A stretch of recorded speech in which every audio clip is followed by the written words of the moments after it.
apa namanya, kesalahannya, kemudian di mana aibnya, dan kemudian bagaimana mengatasinya. Ini dunia Islam itu tidak terlalu fokus terhadap itu, dan itu terlalu banyak fokusnya kepada, ya kalau pada keumumnya itu tidak pada intelektual, itu pada akal ya.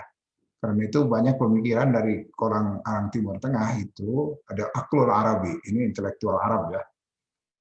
Saya ingin memperluas dari intelektual Arab itu menjadi intelektual Islam. Nah itu Islam itu lebih luas. Jadi kemudian sejarah juga tidak harus terus pakai fokus sentral Timur Tengah. Karena sekarang ini Muslim sudah beredar dan sudah lebih banyak di luar Timur Tengah dibandingkan dengan Timur Tengah sini. Jadi Timur Tengah sentris itu, ini Timur Tengah sentris itu sudah harus ditinggalkan. Karena sekarang ini sudah harus mengglobal dan melihat dunia Arab itu hanya sebagai bagian kecil dari dunia Islam, begitu. Ya, memang di pertengahan dan akhir abad sampai awal abad 21 ini, dari 20-21 ini, tumbuh namanya yang dikenal dengan modernisasi di dunia. Ini terutama di abad ke-20 awalnya begitu. Kaum muslimin dan negara-negara mereka dilanda penularan intelektual dari masyarakat barat yang disebut modernisasi itu. Sehingga terjadi perubahan dengan berbagai aspek kehidupan umat muslim. Kalau di Mesir di zaman belum ada modernisasi, orang membangun rumah saja itu menaikkan adukan pasir begitu, itu harus naik tangga. Nah, tapi setelah Napoleon Bonaparte gitu ya, itu ke Mesir membangun rumah, kemudian mencetak Quran gitu ya. Dulu kan orang Arab tidak mencetak, tapi nulis saja terus, nulis. Jadi tulisan aja nulis. Jadi membuat mencetak Al-Quran itu dengan menulis. Kalau selesai satu ya satu, nulisnya satu. Itu belum ada percetakan. Nah, setelah ada orang Eropa, baru ada percetakan. Oh, mereka kok membuat surat dan menyebarkan surat itu kok banyak sekali. Ternyata dicetak, namanya press di ya itu Napoleon. Gitu. Kemudian membangun rumah, membangun gedung, itu kok kenapa itu pakai roda-roda begitu diangkat ke atas. Begitu orang Arab baru sadar, oh mereka pinter, nah ini awal dari modernisasi itu begitu. Padahal sebenarnya dulunya yang sempat hilang, padahal yang membangun piramid Sphinx itu sebetulnya kan menggunakan roda-roda itu, seperti orang Eropa, dan kemudian sekarang menjadi mesin. Mesin itu kan selalu ada silindernya yang kemudian berputar-putar ya, termasuk komputer juga begitu. Nah, ya inilah yang dipikirkan oleh orang Arab, tidak ternyata kaget mereka melihat Eropa begitu. Oh, Quran juga bisa diperbanyak. Akhirnya Quran yang pertama kali diperbanyak itu di Eropa ya, dengan cara mencetak mesin, dengan mesin cetak itu. Nah, ini kan mengagetkan orang Islam ya dalam modernisasi itu. Ya sebelumnya orang Islam walaupun banyak perpustakaan itu ditulis, bukunya ditulis satu-satu gitu. Makanya namanya kutab, itu tempat menulis ya, orang-orang menulis kitab. Para penulis itu katib, jadi kutab banyaknya. Itu karena orang nulis gitu, nulis aja terus. Makanya tulisan orang Arab selalu sampai sekarang itu yang ahli-ahli nulisnya bagus-bagus.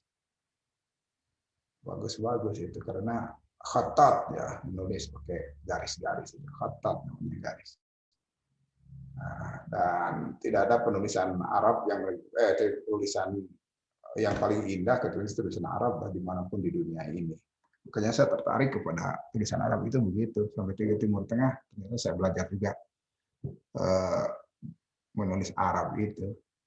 Walaupun setelah adanya komputer sekarang, kemudian orang menulis Arab itu sudah mulai ditinggalkan. Padahal tetap aja profesi itu masih tetap bagus, ya. Karena ada yang masih menginginkan bahwa kan Al-Quran yang sekarang itu yang bagus-bagus itu kan tulisan tangan sebetulnya.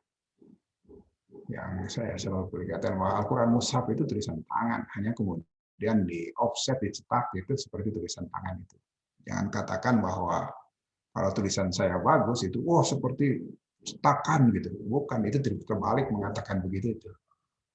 Justru tulisan tangan itu kemudian digunakan untuk mencetak seperti persis apa yang ditulis gitu. Nah, sebenarnya begitu. Oke, itu hanya selingan hobi saya menulis Arab sampai sekarang. Dan mungkin sampai kapan juga selama saya masih bisa nulis, saya masih coret-coret gitu, dengan masalah tulisan Arab. Sehingga saya harus ngajar khat, ngajar kaligrafi itu. Nah, ini dunia Islam itu mau ikut perubahan seperti dunia dunia Barat gitu. Termasuk apalagi setelah adanya teknologi. Nah, teknologi kan orang Arab tidak pernah membuat teknologi, membuat perubahan teknologi. Mereka hanya baru sampai sekarang masih baru beli gitu. Sedikit bagus ya mendingan Indonesia gitu. Indonesia bahkan akan mengubah dunia, apalagi sekarang. Orang sudah takut dengan Indonesia, sudah negara Muslim besar, kemudian mau menguasai dunia dengan nikelnya, karena manusia sekarang sudah mau mengubah dunianya dengan bukan dengan BBM, bukan dengan bahan bakar yang digali dari bumi, yang akan merusak bumi, gitu. Tapi semuanya sudah sepakat di dunia internasional bahwa ada bahan bakar yang dibaharukan, ya, diperbaharui gitu. Ya, jadi harus ada.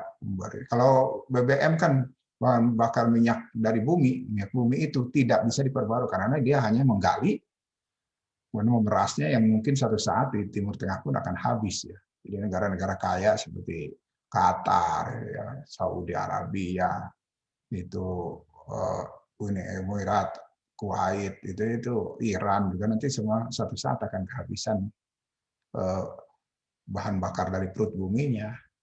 Nah, makanya harus ada perbaruan. Indonesia sudah menemukannya sekarang. Satu-satunya di dunia ini yang bisa memproduksi minyak bumi adalah dari Indonesia. Itu harusnya Anda menjadi bangga. Jangan kemudian dilecehkan. Itu yang melecehkan itu sebenarnya orang Eropa yang sengaja memprovokasi orang kita, Amerika memprovokasi orang kita supaya yang membuat itu tidak melanjutkannya gitu. Karena memang mereka sedang status quo, ingin tetap menggunakan dan jangan Indonesia itu yang maju gitu. Padahal sekarang Indonesia sudah menemukan yang minyak bumi dari bahan sawit, karena itu bahan bakar sawit BBS gitu ya. Itu sudah mau ke Eropa. Tapi diisukan di dunia ini bahwa ini problem ya, bahwa Indonesia ini kelapa sawitnya berbahaya begitu dan lain sebagainya, mengandung apa-apa. Padahal ya kelapa sawit ya biasa-biasa saja. Orang Indonesia kan nggak pada mati juga menggunakan minyak goreng di kita. Tapi Eropa sudah mengembargo gitu. Aneh kan? Karena masalah politik ini. Politiknya adalah mereka akan kehilangan mata pencariannya terutama dari beli minyak bumi dari Timur Tengah dan dari situ. Ini pemikiran terus sampai ke itu. Jadi terobosan teknologi ternyata bisa dilakukan begitu. Kemudian di Indonesia juga masih banyak ya. Satu hal yang paling tinggi itu adalah nikel. Ini nikel ini juga dulunya pada zaman presiden sebelum yang ada sekarang itu nikel itu dijual mentah. Jadi pas digali kemudian dikembalikan ke Eropa. Ini harus dipikirkan kalau dalam pemikiran harus dipikirkan oleh kita. Tapi oleh Mas Joko itu di stop. Nah ini jadi pemikiran dunia Barat juga. Mereka nggak dapat itu karena nikel itu hanya ada di Indonesia yang paling banyak.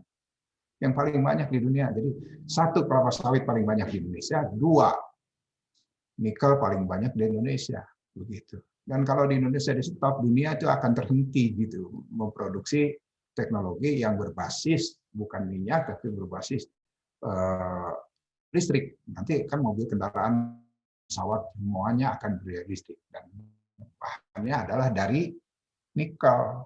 Nah, Indonesia sedang membangun, baru terbangun 11 shelter di Indonesia ini sekarang. Dan orang tidak tahu itu ternyata diamnya, krempengnya Jokowi itu membuat orang Eropa kaget. Sehingga dia mendapatkan penghargaan itu dari dunia internasional, bahkan di Timur Tengah sendiri ya, terutama Qatar ya. Dan Uni Emirat Arab itu bangga sekali dengan orang Islam ada yang seperti Jokowi. Karena itu mereka membuat jalan bernama Jokowi, membuat masjidnya Jokowi di sana, kemudian memberikan hadiah kepada Indonesia sebuah masjid yang harus sama dengan di Uni Emirat Arab, dan dibangunkan di Solo gitu, yang kayak gitu itu penghargaan. Tapi orang ya tidak tahu juga, biarin saja katanya. Kalau orang baik, biarin aja, tidak ada yang melihat juga. Yang penting ada perubahan. Nah, begitu kata mereka yang melakukan terobosan-terobosannya itu ya. Artinya presiden dan stafnya yang secara diam-diam. Nah, ini saya belum masuk ke situ, tapi nanti akan masuk ke situ.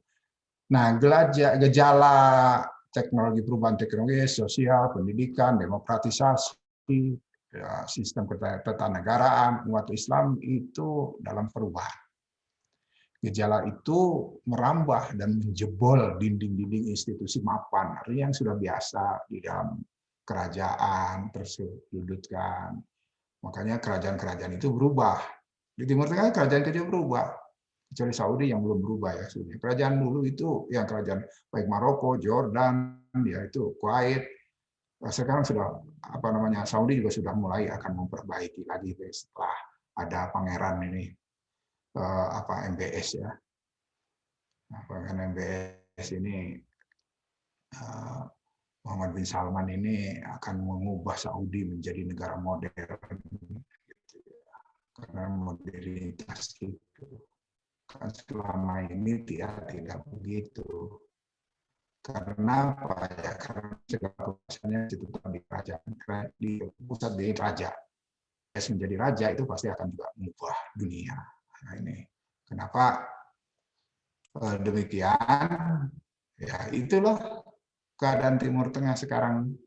Nah, yang lain-lainnya sudah lebih dulu. Yang lebih dulu itu apa? Sudah mendemokratisasi yang namanya raja-raja. Ada yang sudah jadi republik seperti Mesir, Suriah,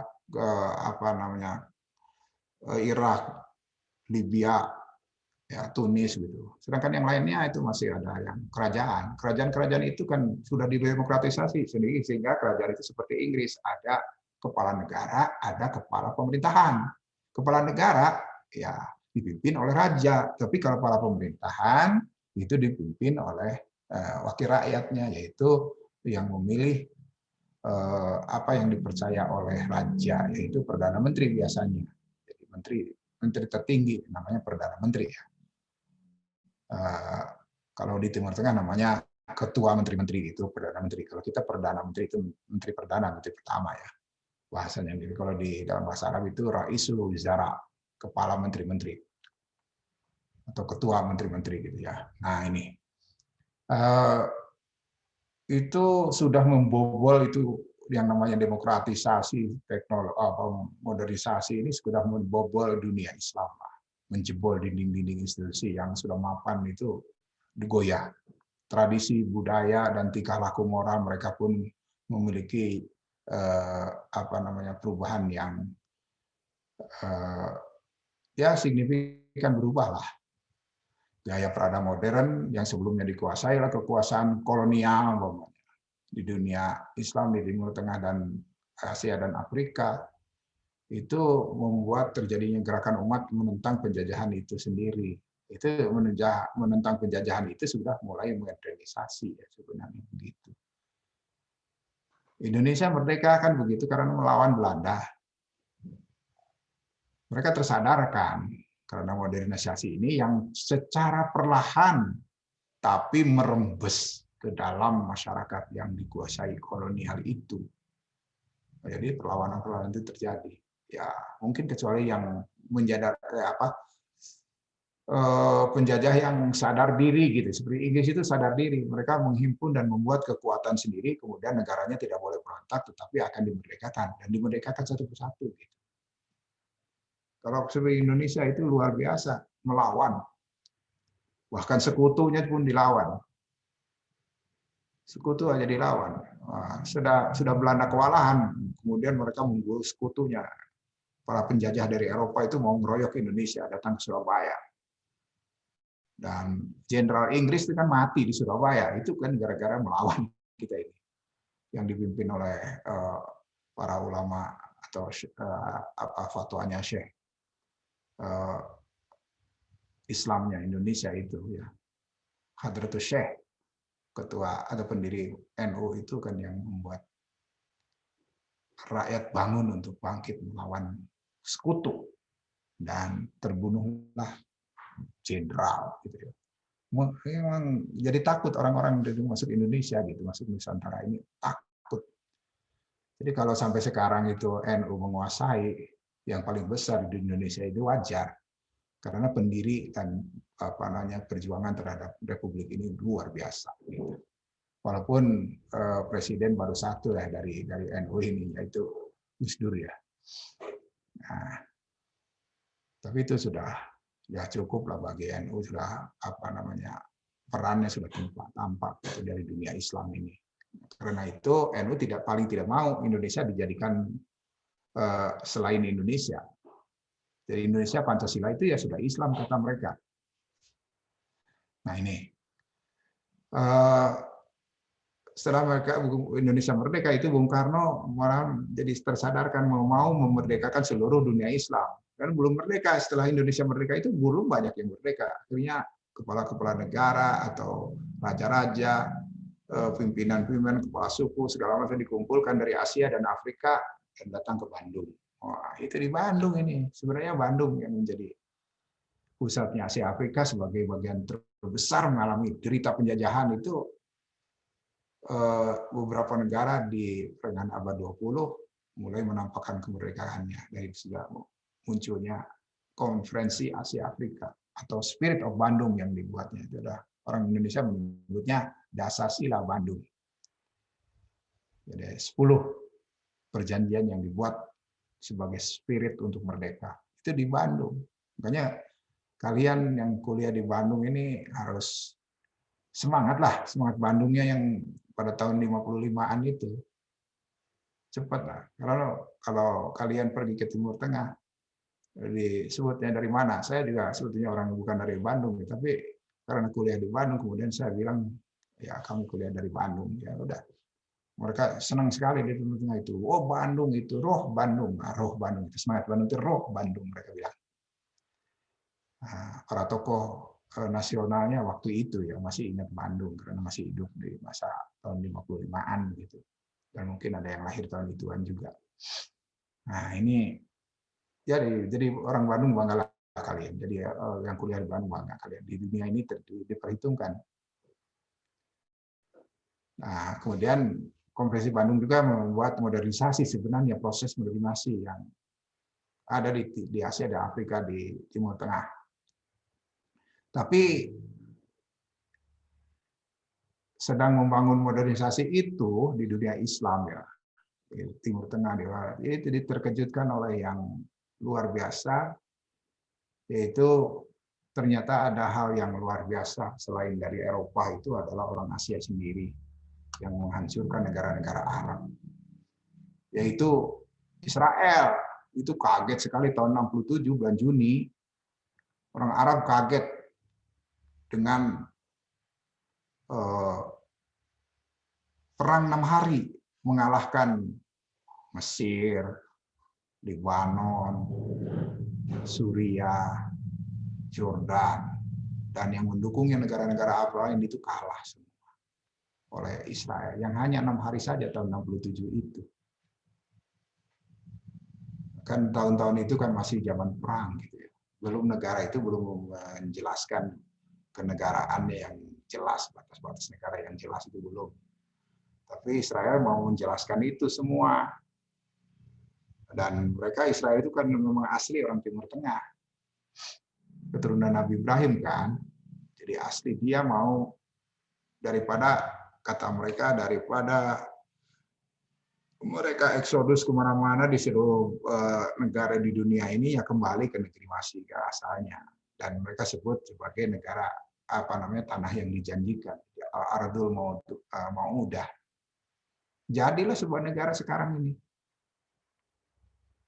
Ya walaupun merebut dari tepi barat dari Jordan, sungai Yordan, merebut Gaza dan Sinai dari Mesir, merebut Golan dari Suriah, dan merebut Lebanon Selatan, menjadi negara. Dan itu negara Asia, asli Asia. Kalau saya menyebut secara politik fakta kebenarannya adalah negara Asia. Israel itu negara Asia, bukan negara Eropa. Nah, kalau Anda menyebutnya negara Eropa itu kesalahan besar. Termasuk negarawan di Indonesia itu punya kesalahan besar menyebut bahwa Israel itu negara Eropa, itu salah. Karena DNA-nya aja lah DNA Nabi Ibrahim lah gitu. Yang DNA orang Eropa itu kan sebetulnya Palestina, itu dari Filistin, dari Eropa, sekali bule mereka. Kalau Israel kan tidak bule sebenarnya. Dan disebut bule Asia lah. Nah, karena matanya biru, kulitnya putih. Walaupun karena sudah ribuan tahun, jadi hampir mirip saja sekarang itu dengan orang lainnya di Timur Tengah itu. Tapi yang diusir Nabi Daud itu kan, ingat semester 2 ya, itu adalah Goliat, Jalut. Al-Quran menyebutnya Jalut. Itu yang dibunuh oleh David. Nah, itu yang terkenal. Sampai sekarang peristiwa itu ya kemenangannya adalah kemenangan dari David. Ini kalau akidah dan Al-Quran ya yang menyebutnya begitu. Tapi sekarang sudah dipolitisasi oleh dunia menjadi berbeda. Termasuk Indonesia itu juga hanya waktu Gus Dur saja yang saya tahu bahwa itu benar kelakuan Presiden Republik Indonesia ini gitu. Yang ingin mengakui Israel sebagai negara Asia, gitu. Bukan negara Eropa atau negara yang nanti Anda boleh ngomong dengan saya tentang ini. Karena saya sudah pernah bekerja bidang politik konsuler itu di Timur Tengah selama 4 tahun, sehingga saya punya pengalaman membaca dan bertindak, melakukan, meneliti, dan melaporkan kejadian-kejadian di Timur Tengah itu. Nah, ini kaget dengan luar biasa karena kekalahan Arab di Timur Tengah. Orang Islam juga kaget semua dengan munculnya peperangan di Timur Tengah itu. Sekaligus jengkel, ya marah, ya, tapi tidak punya tenaga apa-apa untuk melawannya. Kenapa tidak punya apa-apa? Belum bagus modernisasinya dalam bidang politik, dalam bidang militer, dalam itu. Karena sudah ada negara Asia yang militernya bagus, politiknya bagus, ekonominya bagus, itu sudah modernisasi lebih dahulu, yaitu Israel, dan memenangkan pertempuran yang itu dan kemudian sah menjadi sebuah negara. Ini pemikiran besar bagi kaum muslimin dan Timur Tengah ya. Kalau saya milihnya kaum muslimin dan Timur Tengah. Kalau orang Arab bilangnya Arab dan Muslim. Gitu ya. Kalau Arab dan Islam itu Islam itu nomor 2 bagi orang Arab. Aneh gitu ya. Saya juga termasuk yang nggak setuju kepada kata-kata orang Arab yang seperti itu atau negara luar Arab yang seperti itu di Timur Tengah. Tapi yang jelas harusnya Islam ini yang lebih dahulukan daripada Arab. Sehingga sekarang orang di Indonesia juga banyak yang menceritakan ingin Islam itu Islam Arab, bukan Islam Nusantara. Nah, padahal kita berislam di Nusantara. Dan ngomong kita bahasa Indonesia, bahasa daerah, Sunda, Jawa, itu adalah bahasa Indonesia lokal. Nah, para negarawan Arab di seantero Timur Tengah itu menyuarakan pertimbangan modernitas yang didukung negara-negara Barat dan komitmen dari Amerika Serikat di beberapa negara Eropa lainnya. Atas pukulan mematikan dari Israel sedemikian rupa, wah ini kagetnya bukan main, tapi mereka masih menyuarakan itu bahwa Arab itu masih butuh, Islam itu masih butuh dengan modernisasi ini. begitu. Tapi kalau Indonesia gimana? Indonesia juga begitu, sebetulnya masih butuh dengan hal-hal yang berhubungan dengan karena apa ya? Karena sekarang kita sudah mengglobal, nggak bisa manusia Indonesia itu hidup sendirian. Tapi kalaupun dipaksa manusia hidup sendirian, itu Indonesia bisa. Kenapa bisa? Kita ini sudah punya berbagai negara dan berbagai pulau gitu kalau mau dipisah-pisahkan di Nusantara ini. Kemudian ekspor impornya itu adalah antar pulau atau antar apa namanya provinsi gitu. Karena di negara lain itu provinsi atau pulau itu ya sebagai sebuah negara seperti begitu. Kalau Indonesia dikucilkan dunia juga sebetulnya bisa, nggak akan Islam kalau dikucilkan dunia Islam juga bisa berdiri sendiri seperti Bung Karno katakan. Kita itu bisa berdikari gitu bahasanya.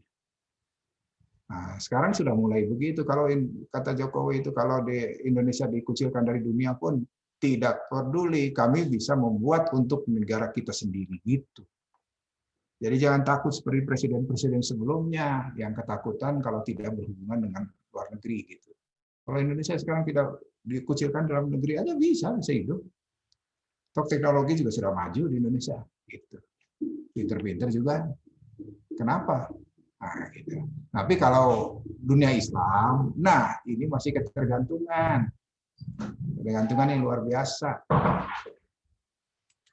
Kalau kita mau teknologi tinggi seperti pesawat terbang, habis bisa dihidupkan. Sudah ada kawah Chandra di mukanya di Bandung. Untuk menggodok pesawat terbang supaya bisa terbang benar-benar gitu. Kalau mau di Bandung itu lengkap sekali. Ya, mau senjata kita buat di Pindad, Bandung juga. Kecuali kapal laut ya, buatnya di Surabaya gitu. Jadi kita tuh bisa sebenarnya bisa berdikari Indonesia itu. Bahkan sekarang ini dari Pindad maupun dari Surabaya, dari Pelni itu sudah dipesan pesawat maupun kapalnya itu oleh Timur Tengah. Nah, tapi Timur Tengah itu masih diganggu Barat. Gitu ya. Diganggu Barat. Ini problem kita. Di Barat itu apa? Barat sudah mencekam Timur Tengah itu sudah lebih lama dan sudah tidak mau melepaskannya, termasuk juga pembelian itu dan termasuk investasi juga lebih baik ke Barat daripada ke Indonesia, orang Islam sendiri gitu. Itu problem berat bagi Timur Tengah. Waktu Raja Salman itu datang ke Indonesia, itu saya sudah menduga, saya sudah prediksi bahwa itu tidak akan membuat hasil apa-apa. Ya terjadi sekarang. Kenapa tidak membawa hasil apa-apa? Dia itu tidak akan bisa menanamkan modal benar di Indonesia. Tapi hoax-nya sudah, wah akan memberikan uang sekian banyak, begini. Nggak mungkin. Orang Timur Tengah itu lebih kikir dari jahe gitu. Cap jahenya sudah mendalam menurut daging. Ya, kenapa begitu ya? Orang tinggal di tengah padang pasir tidak tak jahe ya mati dia gitu ya. Kalau orang Indonesia itu negara Indonesia sudah pernah terkenal menjadi negara yang paling dermawan gitu ya. Karena orang Indonesia itu dermawan walaupun nggak kelihatan sama kita, tapi dunia internasional menyebut Indonesia negara paling dermawan karena suka ngasih orang, suka bahasa lain itu berinfak bersedekah juga gitu ya. Bisa saling tukar menukar makanan dengan tetangga gitu dulunya begitu. Jadi orang Indonesia katanya disebut sebagai manusia yang paling dermawan di dunia. Turun-turun itu setelah kita Indonesia dicap sebagai manusianya intoleran. Ya turun itu derajat itu, yaitu pada saat setelah reformasi ini atau setelah terlalu bebas persnya kita sampai bisa mencaci maki termasuk mencaci maki presidennya sendiri gitu. Kita itu kemudian disebutlah negara yang paling intoleran di dunia ini gitu bisa ya paling tidak nomornya tidak nomor 1 juga masih tetap di 10 besar lah. Nah ini saya ingin meluruskan cerita ini jadi ya ya alih-alih menyelesaikan masalah besarnya itu sendiri banyak negara-negara Arab itu bangkit melawan namun nggak bisa seruan itu kalau melepaskan tanggung jawab kekalahan pada diri mereka sendiri. Akhirnya penyesalan mendalam mereka atas problema yang terjadi menjadikan reaksi pada bangkitnya para intelektual Arab. Nah ini ya, yang frustasi. Jadi ada para intelektual kemudian frustasi menghadapi yang ini, kemudian mereka berkeras. Dunia Islam juga ada yang berpikir, bukan hanya dakwah saja, bukan hanya perang saja, bukan hanya menjadikan ISIS itu tidak menyelesaikan masalah. Bahkan ISIS sendiri sudah dihancurkan lagi gitu. Bukan karena kemarahannya, tapi karena berpikir intelektual yang baik gitu. Itu makanya yang disebut pemikir Islam itu adalah intelektualnya. Nah, walaupun mereka juga masih berhadapan dengan rezim ya, rezim itu baik raja maupun presiden kepala negara, kepala pemerintahan, itu banyak yang tidak suka dengan namanya para pemikir ini. Nah, sehingga mereka ya memunculkan, walaupun ditekan, walaupun di apa, tapi memunculkan karya-karya tulis. Karena itu karya tulisnya, kalau tidak bisa terbit di negerinya sendiri, ya diterbitkan di negeri orang. Kalau orang Mesir di Mesir ditekan, ya dia terbitkannya di Libanon. Karena itu percetakan Libanon, Beirut itu lebih banyak daripada di Mesir. Apalagi di Saudi nggak ada lagi. Percetakan itu cuma percetakan pemerintah, dan kalau bersuara ya dicek pemerintah gitu. Itu akhirnya mereka yang begitu biasanya keluar dari negerinya dan bicara di luar dan menjadi warga negara lain. Nah, itu yang mencekram begitu akhirnya. Modernisasi terjadi dalam pers. Atau kalau mereka tidak bisa begitu, ini dari tokoh-tokoh yang ada. Itu tokoh-tokoh yang ada itu kemudian banyak mengekspresikan pikiran-pikirannya dalam bentuk syair, ya, puisi, prosa gitu. Sehingga tidak terlalu kentara gitu, mereka mengkritik pemerintah, tidak terlalu kentara mereka mengkritik raja atau mengkritik kebudayaan yang lalu yang terus dipakai tidak berguna lagi, yang harus diperbarui gitu. Kritik-kritiknya gitu.